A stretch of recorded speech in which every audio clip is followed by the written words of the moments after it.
थामजिथि लाइमोन सावरायमा जथुम माजबात बियाब दुलाराय बाथौ गौथुम बे हाबाफारिखौ बानजायदों जोंनिनो माजबात बियाबनि सिङावहाय थानाय 2 नं माजगाव गामि।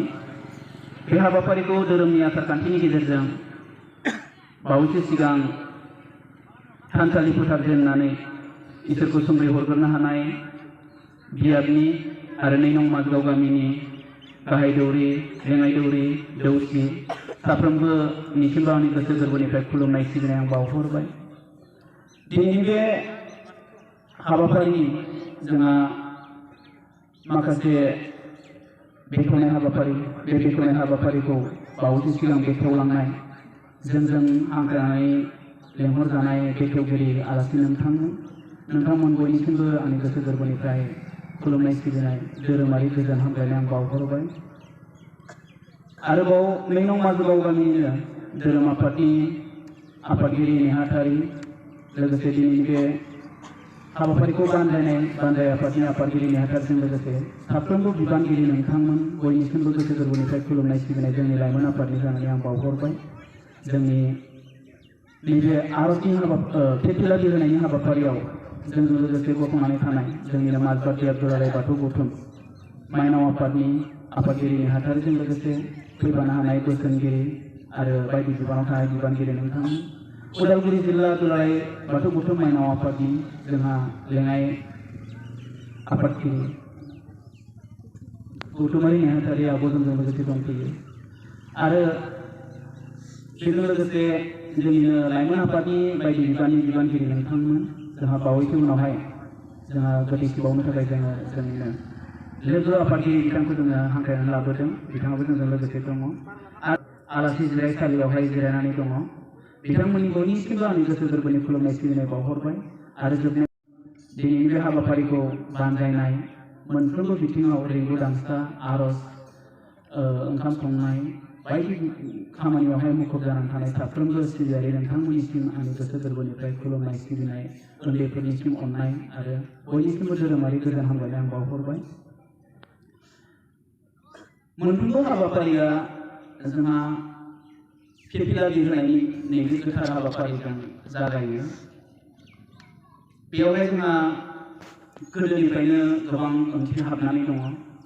फिरफिला बिहोनायनि जोंहा माखासे जारिमिनखौ जोङो बोदलानानै नायोब्ला नुगोन फिरफिलाखौ जोङो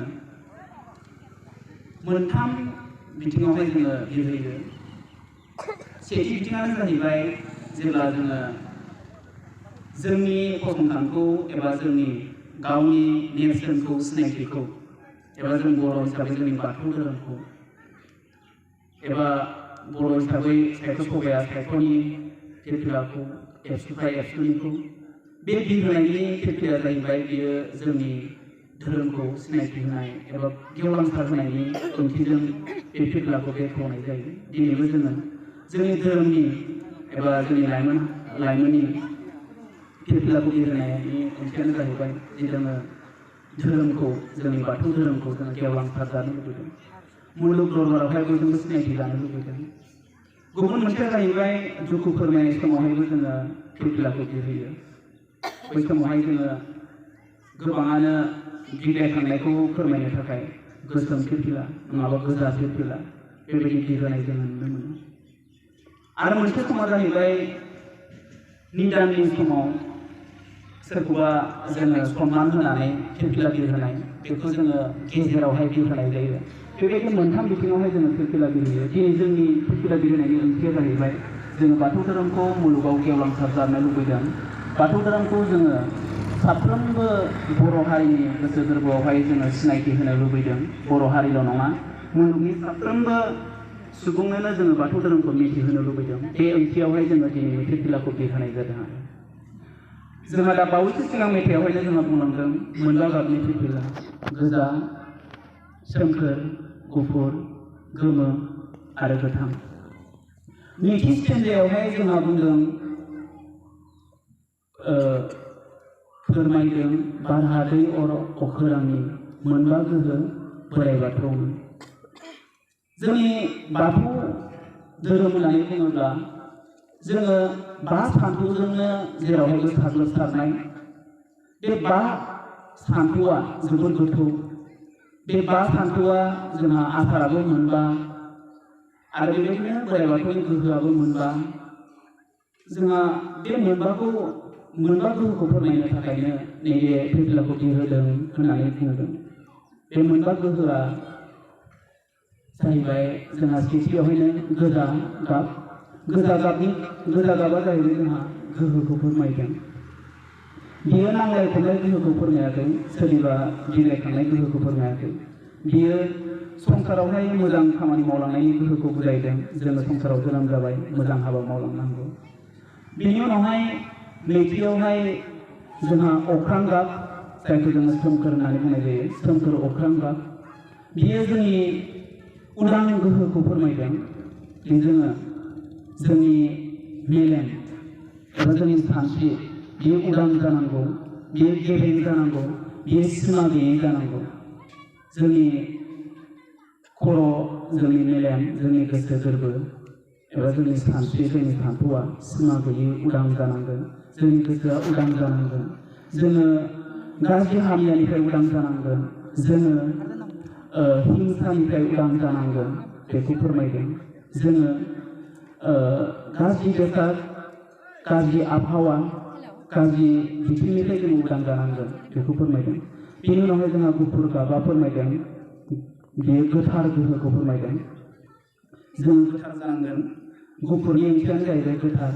जोङो गोथार गोसोजों, गोथार गोरबो लानानै जोङो इसोरखौ सिबिनो रोंनांगोन, बिमा बिफाखौ सिबिनो रोंनांगोन, समाजखौ जोङो सिबिनो रोंनांगोन। जोंनि गोसो गोरबोआ जि गुफुर बायदि, दागो गैयै बायदि गोथार जानांगोन, बेखौ फोरमायदों। बेनि उनावहाय दङ जोंहा गोमो गोरलै। बेखौ गोमो गोरलैखौ जोंहा सहायसुलि गोहो एबा अननाय गोहोखौ जोङो बुजायदों। बेयावहाय जोंनावहाय अननाय थानांगोन।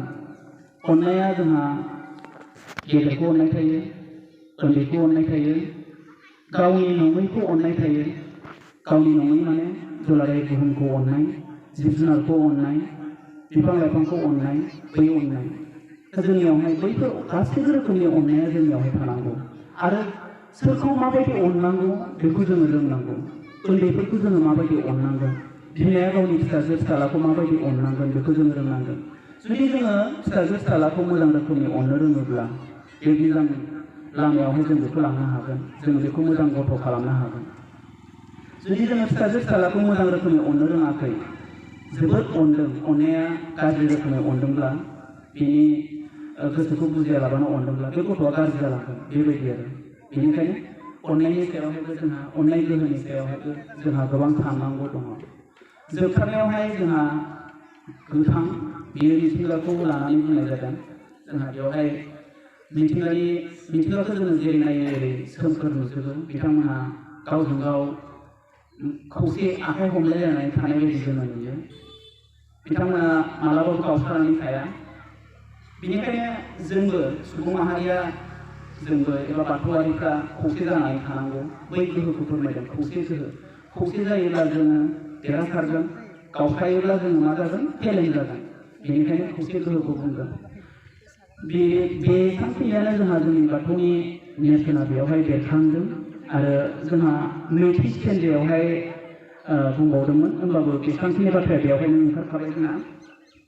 नैथियावहाय जोंहा बुंदोंमोन गोहो, उदां, गोथार, अननाय, खौसेया। बेयो नेरसोनखौनो बुजायदों आरो दा बेसांखिनि नेरसोनखौ आङो बुंबाय आरो आङो गोबाव खालामनो सानाखै।